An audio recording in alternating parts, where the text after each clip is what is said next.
Article ಬಗ್ಗೆ article a an the article ಸ್ವರಗಳು A E I O U consonant A to Z identification ಅಂದ್ರೆ a an article definitely article ಅಂತ the ಬರ್ತವೆ ರೀ. ಈಗ identification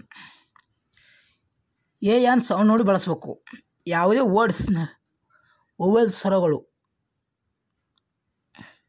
ಯಾವುದೇ ವರ್ಡ್ಸ್ ಓದುವಾಗ ಓವಲ್ ಸ್ವರಗಳು ಬಂದ್ರೆ A E I O you sound ಬಂದರೆ ಯಾನ್ ಹಚ್ಚಬೇಕು ಬಳಸಬೇಕು. ಎ ಟು ಜೆಡ್ ಅವು ಯು ಎ ಐ ಬಿಟ್ಕಿನೇ ಉಳಿದು ಯೋ ಬರ್ಲಕ್ಕ ಎ ಹಚ್ಚಬೇಕು. ಇಲ್ಲಿ ನೋಡು ಯು ಬಂದ ಯೂನಿವರ್ಸಿಟಿ ಯೂನಿವರ್ಸಿಟಿ ಎ ಬಂದದ ಯು ಏನು ಯೂನಿವರ್ಸಿಟಿ ಯು ಯ ಯೂನಿವರ್ಸಿಟಿ ಯು ಎ ಬಂದ ಯಾಕಂದ್ರೆ ಏನು ಎ ಟು ಜೆಡ್ ಯೂನಿಟಿ ಎಲ್ಲ ಬಂದು ಎ ಬಂದ. ಇವನು ಅಂಬ್ರೇಲಾ ಏನು ಸ್ವರಗಳಿವು ಸ್ವರ ಅದ ಸ್ವರ ಅನ್ನೋದು ಯಾನ್ ಬಂದದ. ಅಂಕನು ಯು ಬಂದದ ಅಂಕನು ಎ ಸೌಂಡ್ ಬರ್ತದೆ.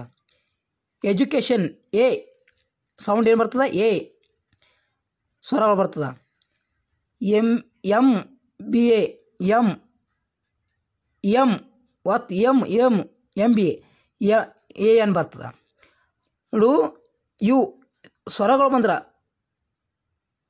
ಬಂದ್ರೆ ಯಾನ್ ಬಳಸಬೇಕು, ಸ್ವರಗಳು ಬರಲಿಲ್ಲ ಅಂದ್ರೆ ಎ ಬಳಸಬೇಕು. ಇಷ್ಟೇ.